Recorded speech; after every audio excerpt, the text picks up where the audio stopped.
So ayun na guys, update ko kayo guys. Ito yung ating 4-star in the sun mga lodi. So ito yung ating second version nung una kong ginawa na 3-star in the sun mga guys. So ngayon naman naging ano na siya 4-star in the sun. So papakita ko yung buong details niya guys. Ayan, ayan na siya.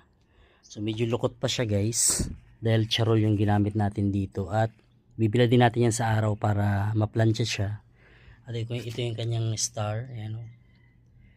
Yan mga guys. At yung kanyang buwan. So yung kanyang ano pala, araw. Ayan o, araw. At yung kanyang moon style guys. So ganyan siya. So hubog check yan mga guys.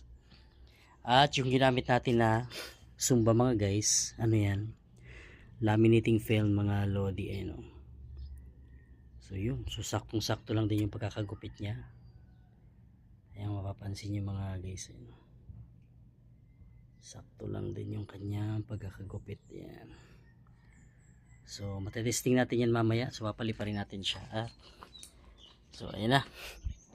So ayan, abangan nyo guys yung kanyang paglipad mga lodi.